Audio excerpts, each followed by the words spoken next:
ආයුබෝවන් පුතේ. ඔබ අද එකතු වෙලා ඉන්නේ පුතේ සරසි තක්සලාව YouTube නාලිකාවත් එක්ක. පුතේ මේට කලින් මම පාඩමක් දැම්මා උපසර්ග කියලා. ඒක පුතේ ඔයාට 10 සහ 11 වසර දෙකටම අදාළයි. සහ උසස් පෙළ දරුවන්ටත් ඒක වඩා වැදගත් වෙනවා. ඒක නිසා පුතේ අපේ channel එක subscribe කරලා තියාගන්න. බෙල් අයිකන් එක ක්ලික් කරන්න. ඔබට ඉදිරියට පාඩම් සියල්ලම ආවරණය වෙන පරිදි අපේ channel එකෙන් එහෙම නැත්නම් සරසි තක්සලාව කියන YouTube channel එකෙන් පුතේ ඉදිරියට පාඩම් සියල්ලම එනවා. ඒ එන පාඩම් පුතේ ගණිතය, විද්‍යාව, ඉංග්‍රීසි, සිංහල. මෙන්න මේ පාඩම් සියල්ලම අපස සාපල දරුවන්ට ගැළපෙන ආකාරයෙන් නිර්මාණය කරලා එහෙම නැත්නම් අපේ පෙළ පොතේ පාඩම් සියල්ලම අපි ආවරණය කරනවා. ඒක නිසා පුතේ අපේ නාලිකාවත් එක්ක රැඳිලා ඉන්න පාඩම් මාලාව අපි පිළිවෙලට ගේනවා.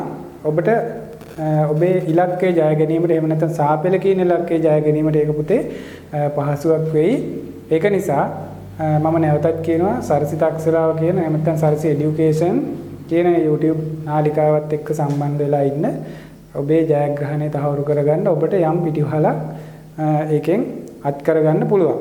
පුතේ අද අපි කතා කරනවා භාෂාව පොතේ එහෙම නැත්නම් සිංහල භාෂාව පොතේ ප්‍රාදේශික භාෂා ව්‍යවහාර කියන පාඩම. මොකද්ද පුතේ?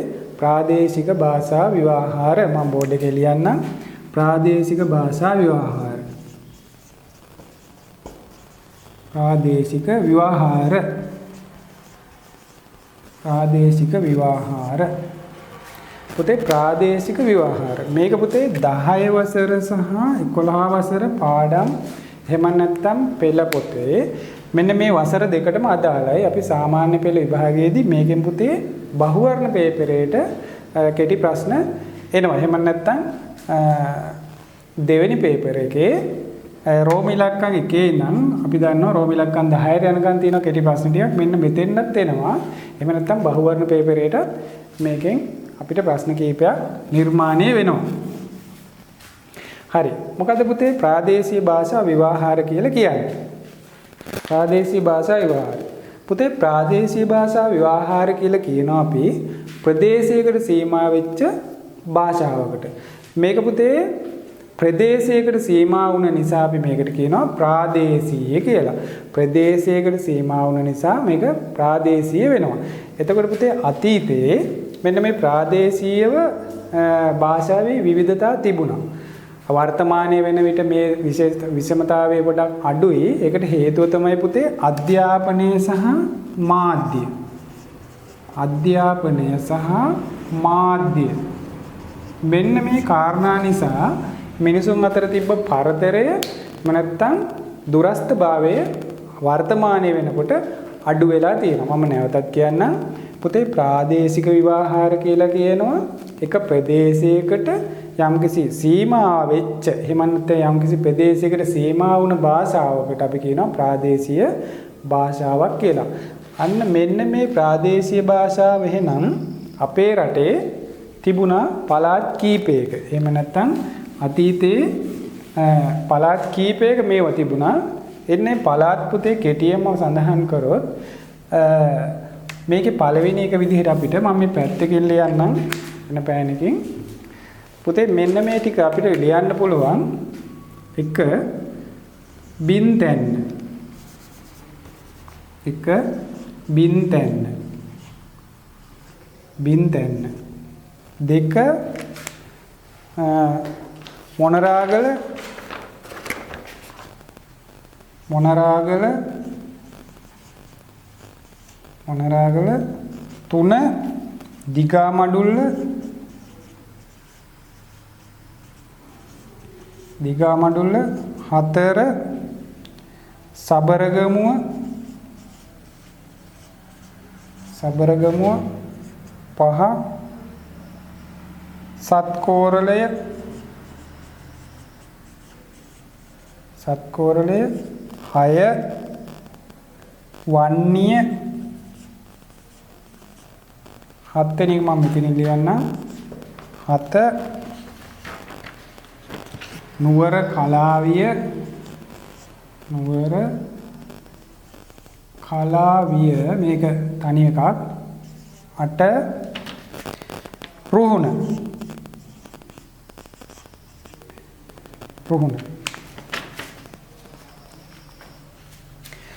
පුතේ මෙන්න මේ කොටස ඔබට පේනවා ඇති.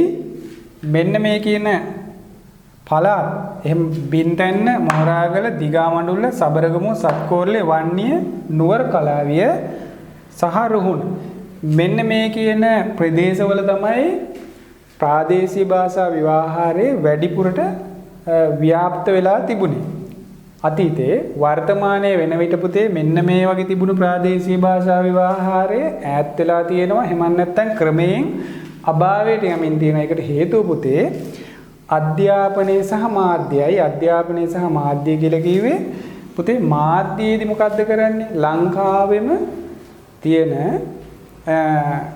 අපි කියමු ගමක් ගන්න. දැන් අපි කියමු ලංකාවේ දිස්ත්‍රික්ක 25ක් තියෙනවා, පළාත් 9ක් තියෙනවා. මේ පළාත් 9 හෝ දිස්ත්‍රික්ක 25 මාධ්‍ය භාවිතා කරද්දී රටේ පොදු මාධ්‍යයක් භාවිතා කරන්නේ. එහෙම නැත්නම් පොදු channel එකක්. එහෙම නැත්නම් නාලිකාවක් වෙන්න පුළුවන්. එතකොට මේ නාලිකාවේ කොටෙලි නාට්‍යයක් වෙන්න පුළුවන්. එහෙම නැත්නම් ප්‍රවෘත්තියක් වෙන්න පුළුවන්. කොමක් හෝ වැඩසටහනක් වෙන්න පුළුවන්. මෙන්න මේවා පුතේ ව්‍යාප්ත වෙනකොට එක භාෂාවකින් තමයි ව්‍යාප්ත වෙන්නේ මුළු රටේම. එතකොට මෙන්න මේ වගේ පුවත්පත් වෙන්න පුළුවන්, සංග්‍රහ ලිපි මොනවා හරි වෙන්න පුළුවන්. මේ සියල්ලගෙම පොදු භාෂාවක් භාවිතා වෙනකොට පුතේ වෙන්නේ මෙන්න මේ තම තමන් භාවිතා කරපු භාෂාවන් ඈත් වෙනවා. මේ පොදු භාෂාවට තමයි මිනිස්සු හුරු වෙන්නේ. නිතර ඇහෙනකොට, දකිනකොට, කියවනකොට අර තමන් අතීතේ නම් ආපු භාෂාව මොකද වෙන්නේ? ඈත් වෙනවා. වර්තමානයේදී එහෙනම් මොකද වෙන්නේ? හැමෝම පොදු භාෂාවකට එනවා. එතකොට මිනිසුන්ගේ සාක්ෂරතාවය වැඩි වෙනවා, ලියීමේ කීමේ හැකියාව වැඩි වෙනවා. ඒක නිසා මොකද වෙන්නේ? එහෙනම් අතීතේ භාවිතා කරපු අන්න අර කියන ප්‍රාදේශීය කියන භාෂාව අයින් වෙනවා. ඒ අයට සීමා වෙච්ච භාෂාව අයින් වෙනවා. හේතුව මෙයාලා විශ්වයත් එක්ක ලෝකෙත් එක්ක ගනුදෙනු කරනකොට, එහා ගමත් එක්ක ගනුදෙනු කරනකොට එහා දිස්ත්‍රික්කේ පළාත වෙන්න පුළුවන්. අද අතීතයේ හැම පහසුකම් නොතිබුණු නිසා ඒ මිනිස්සු භාවිතා කරේ එයාලගේ ප්‍රදේශයේ සීමා වුණු භාෂාව. හැබැයි වර්තමානයේ වෙන විට මේ සියල්ල බිඳගෙන ගිහිල්ලා මේ මාධ්‍ය සහ අධ්‍යාපනය කියන කාරණා දෙක පදනම් කරගෙන මෙන්න මේ ප්‍රාදේශික භාෂා ව්‍යවහාරය එහෙම නැත්නම් ප්‍රාදේශික කියන කොටස මොකද වෙලා තියෙන ක්‍රමයෙන් ඈත් වෙමින් යනවා. එහෙනම් පුතේ අපිට 10 සහ 11 වසරට මෙන්න මේ කියන කොටස් ටික අධ්‍යයනය කිරීම වැදගත්. ඒකෙත් පුතේ මෙන්න මේක අපිට ඊටාම වැදගත්. මෙන්න මේක තමයි අපිට 10 වසරේ පොතේ තියෙන්නේ මොනරාගල ප්‍රාදේශීය භාෂා ව්‍යවහාරය තමයි අපිට වැඩි හරියක් ඒකේ තියෙන්නේ අධ්‍යයනය කරන්න. එහෙමනම් පුතේ මෙන්න මේ තියෙන කොටස් 8න් අපි වැඩි අවධානය යොමු කරන්න ඕන මොනරාගල ප්‍රාදේශීය භාෂා ව්‍යවහාරයට. එහෙනම් පුතේ අපි මෙතන ඉඳලා කතා කරමු ප්‍රාදේශීය භාෂා ව්‍යවහාර මොනරාගල භාෂාව සහ පොදු භාෂාව මොකක්ද කියන එකයි අපි දැන් අධ්‍යයනය කළ යුත්තේ. හරි. ඔබට දැන් පැහැදිලි ඇති පුතේ. එහෙනම් ප්‍රාදේශික භාෂා ව්‍යවහාර කියන්නේ මොකද්ද? ප්‍රදේශයකට සීමා වෙච්ච භාෂාවකට අපි කියනවා ප්‍රාදේශික භාෂාවක්. එතකොට එයාලා කතා කරේ ඒ ප්‍රදේශය තුල. හැබැයි පිටස්තර ඇත්ත එක්ක ගනුදෙනු කරනකොට එහෙම නැත්නම් මාධ්‍ය සහ අධ්‍යාපන කාර්යය දියුණු වෙනකොට මේක ඈත් වෙලා ගියා මිනිසුත් එක්ක ප්‍රාදේශීය කියන කතාව පොදු භාෂාවකට ආවා. එතකොට අපි මේ ප්‍රාදේශික භාෂා ව්‍යවහාර ඇයි ප්‍රාදේශික භාෂාවක් ඉගෙන ගන්න? ඇයි ප්‍රාදේශික භාෂාවක් අපි ඉගෙන ගන්න පුතේ? ප්‍රාදේශික භාෂාවක් ඉගෙන ගන්න අපි sannivedanaye පහසු කර ගැනීමට සහ එහෙම නැත්නම්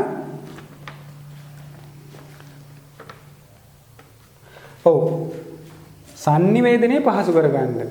එහෙම නැත්නම් වෙනත් අයත් එක්ක ගනුදෙනු කරනකොට අපිට sannivedanaye අවශ්‍යයිනේ. අපේ ප්‍රධාන මාධ්‍ය පුතේ භාෂාව. භාෂාවෙන් තමයි අපි sannivedanaye කරන්නේ. එතකොට භාෂාව අපි හරියට දැනන් හිටියේ නැත්නම් අපිට sannivedana කාර්යය අපහසු වෙනවා. හැබැයි වර්තමානයේ වෙන විට නෙවෙයි. නමුත් මෙන්න මේ ප්‍රදේශවල මෙහෙම භාෂාවක් තිබුණාය කියන එක තමයි අපි මෙතනදී අධ්‍යයනය කරන්නේ. එතකොට එහෙනම් අපිට ඒකෙදි වෙන්න පුළුවන් අධ්‍යයන කාර්යය පහසු කරගන්න මේක අපිට වැදගත් වෙන්න පුළුවන්. ඒක නිසා පුතේ අපි බලමු දැන් මෙන්න මේ මොනරාගල භාෂා ව්‍යවහාරය කොහොමද තිබ්බේ. ඒකෙදි පුතේ මම දෙපැත්තට කරලා මෙහෙම වෙන් කරනවා. මොනරාගල ප්‍රාදේශීය භාෂා ව්‍යවහාර මම ලියනවා මෙන්න මෙහෙම. මෙතන ලියනවා මොනරාගල මෙහෙම ලියලා පුතේ මේකේ පොදු ආහාර මේ පැත්තෙන් ලියනවා. පොදුවේ හැමෝම පාවිච්චි කරන එක. පොදු ආහාර. පොදු ආහාර අනිත් පැත්තේ ලියනවා මං මොනරාගල වහර. මොනරාගල වහර. පැහැදිලිනේ? right. මොනරාගල වහර.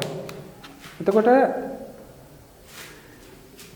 පොදු ආහාරයේදී බලමු අපි දැන් මොනරාගල ජනවහර සහ පොදු ආහාරයේ තිබ්බ වෙනස්කම් මොනවද? එහෙම නැත්නම් මොනරාගල මිනිස්සු මොනවද භාවිතා කරපු වචන? එහෙම නැත්නම් මොනරාගල අයයි සාමාන්‍ය වහරයි වෙනස. හරි. පුතේ මෙන්න මේකේ පොදු ආහාර. මේ පැත්ත පොදු ආහාර, මේ පැත්ත මොනරාගල වහර. හරි. දැන් අපි කතා කරන්නේ මොනවද? පොදුවේ භාවිතා කරන වචන මොනරාගල කොයි විදිහටද භාවිතා කරන්නේ? එහෙම නැත්නම් මොනරාගල භාවිතා කරපු වචන පොදු ආහාරේ කොහොමද භාවිතා වෙන්නේ? මම දෙපැත්තට වෙන් කරා. මෙන්න පොදු ආහාර, ඒ කියන්නේ රටේ මිනිස්සු කතා වෙන භාෂාව. මේ පැත්තේ තියෙනවා මොනරාගල අයගේ භාෂාව.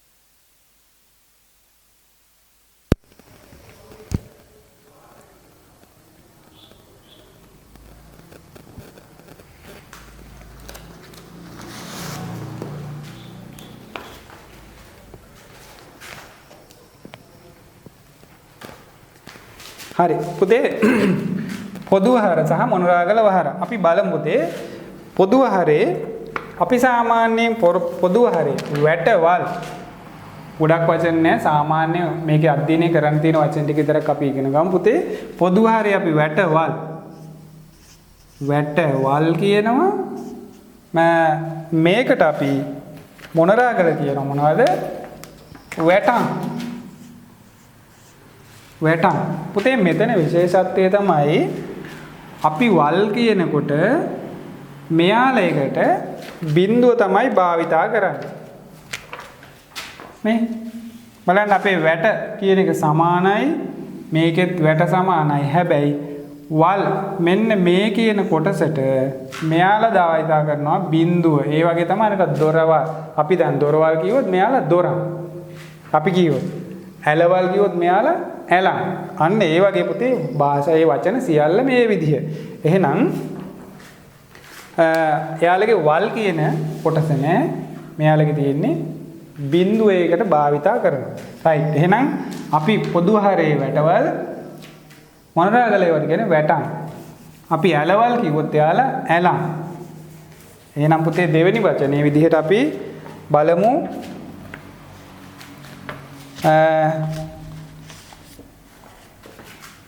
මගේ පොදු ආහාරේ මගේ මෙයාලා කියනවා ඒකට පුතේ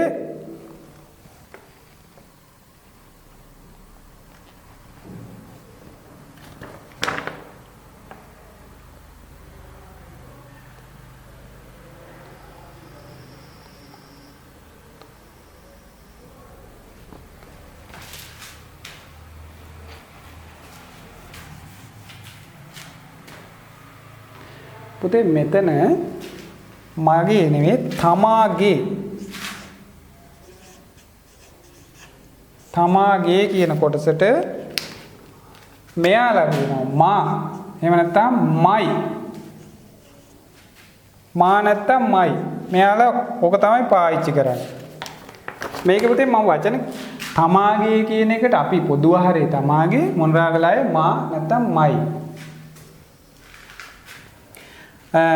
මම මේ පැත්තේ වචන කීපයක් ලියලා ඉන්නම් ඊට පස්සේ ඒක අපි කතා කරමු මේ පැත්තේ තමාගේ දුව බලමු මොනරාගල මොකක්ද කියලා අපි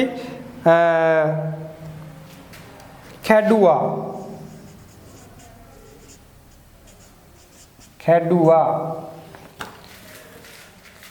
බැලුවා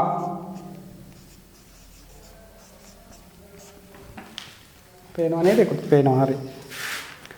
දැන් පුතේ මෙන්න තමාගේ කියන මයි තමාගේ දුව කැඩුවා බැලුවා කියන්නේ පොදු ආහාරයේ වචන. මේවට මොනරාගල කියනවා පුතේ? මොනරාගල කියන කැඩුවට කඩවුවා. තමාගේ දුව කියන එකට කියනවා මාදුව. මාදුව. කැඩුවා කඩවුවා.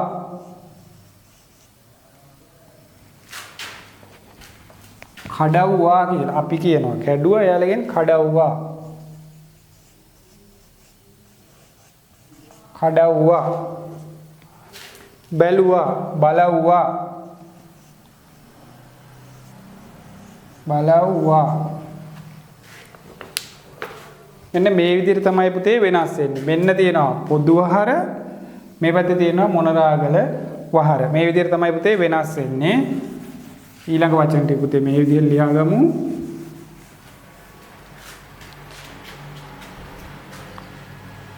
පොදු වහරේ අපි ලියනවා ඉර පෑවුවා.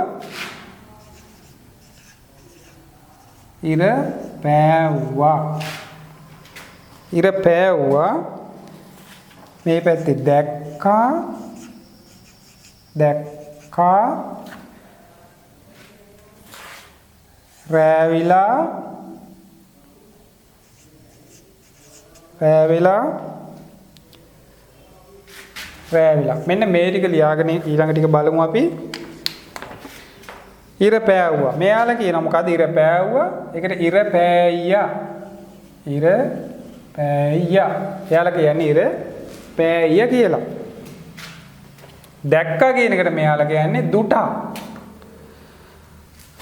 රෑවිලා කියන එකට රෑවිලා. රෑවිලා. අපි කියනවා රෑවිලා කියලා. මෙයාලා රෑවිලා කියලා කියන්නේ. එහෙනම් ඉර පෑයියා කියන පොදු ආහාරේ මොනරාගල කියනවා ඉර පෑයියා. අපි කියනවා දැක්කා. මොනරාගලයි කියනවා දුටා. අපි කියනවා රෑවිලා. මෙයාලා කියනවා රෑවිලා. හරි.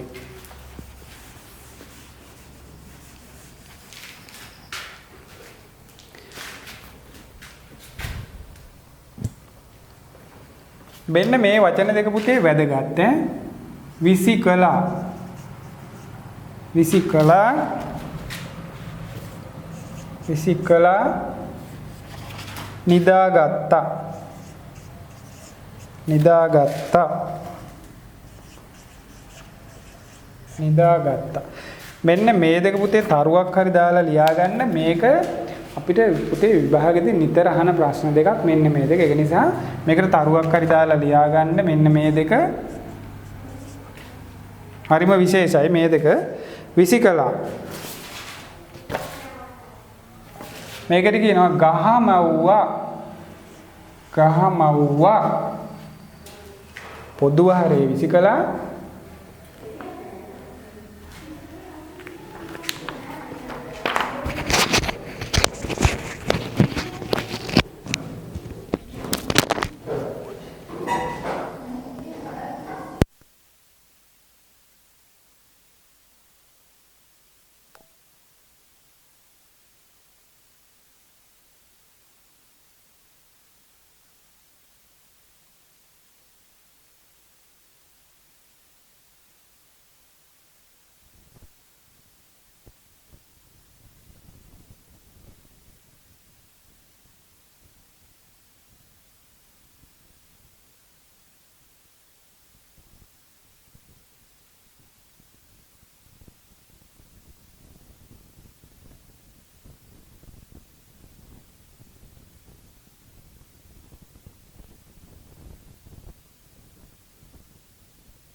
හරි පුතේ පොදුව හරේ විසිකලා කියන එකට අපි මොන රාගල කියනවා ගහමැව්වා. නිදාගත්තා කියන එකට මොන රාගල කියනවා කුදහව්වා.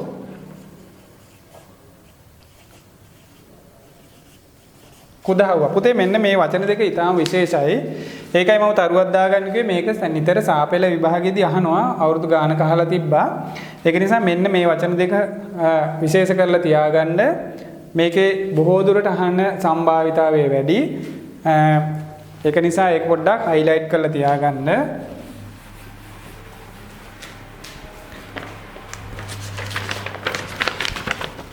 ඊට පස්සේ පුතේ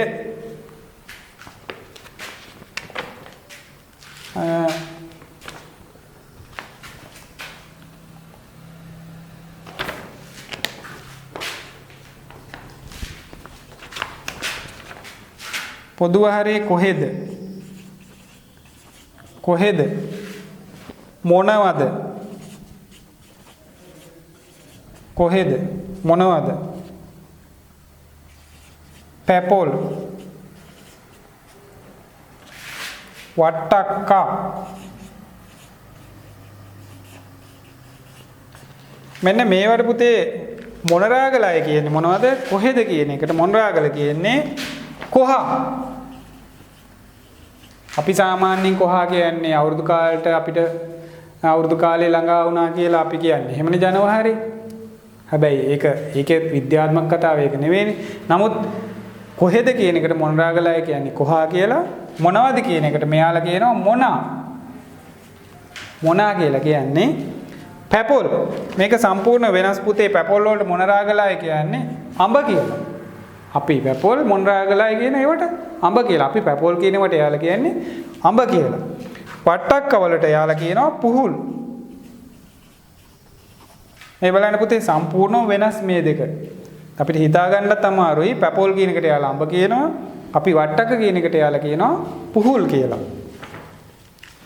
තව වචන දෙකක් තියෙනවා පුතේ. ඒකත් විශේෂ කරලා ලියා ගන්න.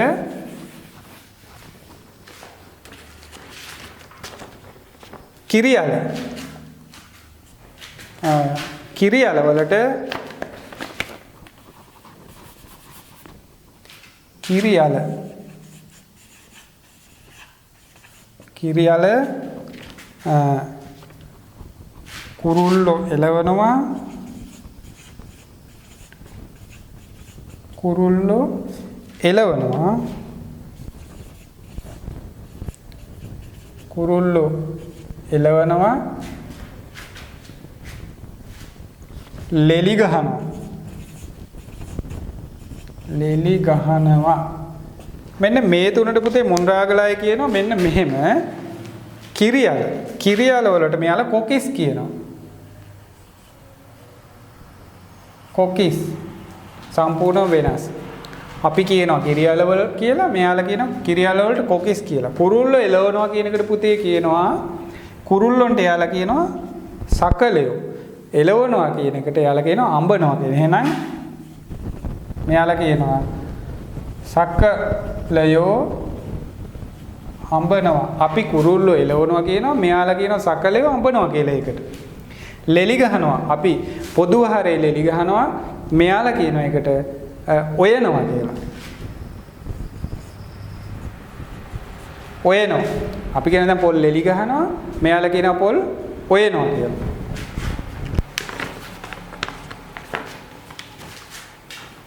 හයි. මෙන්න මේ විදිහට පුතේ එහෙනම් මොනරාගල ජනවහරයි පොදු ජනවහරයි අතර ඔයාලට වෙනස්කම් හඳුන ගන්න පුළුවන්.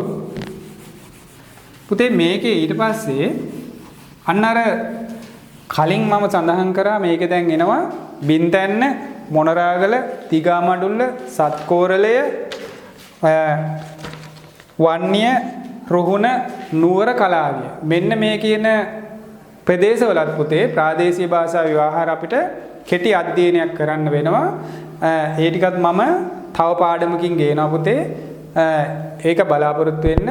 ඒක නිසා පුතේ අද අපි කතා කරපු ප්‍රාදේශීය ව්‍යවහාර මම නැවතත් කියන්නම්. ප්‍රාදේශික ව්‍යවහාර කියන පුතේ ප්‍රදේශයකට සීමා වෙච්ච භාෂාවකට ප්‍රාදේශික කියනවා. ඒක භාෂාව භාවිතා කරන නිසා ව්‍යවහාර කියලා කියනවා. එහෙනම් මේ ප්‍රදේශයකට සීමා වෙච්ච භාෂාව භාවිතා කරන එකට තමයි අපි කියන්නේ ප්‍රාදේශික භාෂා ව්‍යවහාර කියලා. එහෙනම් පුතේ ඉස්සරහට තව කීපයක භාෂාව අධ්‍යයනය කරන්න. එකක් තමයි දිගාමඩුල්ල, නුවර කලාවිය, සත්කෝරළය, රුහුණ මෙන්න මේ ටික තව තියෙනවා. ඒක පෙළ පොතට එච්චරම අදාළ නැහැ. නමුත් මේකත් බොහෝ දුරට ඔබට වැදගත් වේවි. එහෙම නිසා ඒක නිසා පුතේ ටික මම ඉදිරියේදී ගේන්නම්. ඒ නිසා අපිත් එක්ක රැඳිලා ඉන්න ඔබට මේ පාඩම් ටික ඔක්කොම නැරඹීමේ අවස්ථාව තියෙනවා. ඔබේ අරමුණට යන්න ඔබට ලකුණක් ගන්නය මහඟු පිටුවහලක් වෙයි. ඒක නිසා පුතේ අද අපි කතා කරපු ප්‍රාදේශීය භාෂා ව්‍යවහාර පාඩම මම හිතනවා පොඩි කොටසක් මේක ඔබට ග්‍රහණය වෙන්න ඇති. මේ වගේ ඔබට ඉදිරියට පාඩම් ටික අපිට සූදානම් කරලා තියෙන පුතේ ඒ ටික ගේන්න පුළුවන්. එතකොට පුතේ අපේ සරසි තක්සලාව කියන YouTube නාලිකාව සමග බැඳිලා ඉන්න ඔබට ඉදිරියේදී ගණිතය, විද්‍යාව, ඉංග්‍රීසි, සිංහල කියන මෙන්න මේ පාඩම් ටික පුතේ පිළිවෙලට අධ්‍යයනය කරන්න ඔබට ඉඩ පහසුකම් ලැබෙනවා. ඒක නිසා පුතේ අපේ නාලිකාවත් එක්ක රැඳිලා ඉන්න ඔබට ඔබේ ජයග්‍රහණය තහවුරු කර ගැනීමට එය මනා පිටුහලක් බව මට නිසකවම කියන්න පුළුවන්. හොඳයි පුතේ එහෙනම් අදට මම ඔබෙන් සමු ගන්නවා. සියලු දෙනාටම සුබ දවසක්. බුදු සරණයි. ආයුබෝවන්.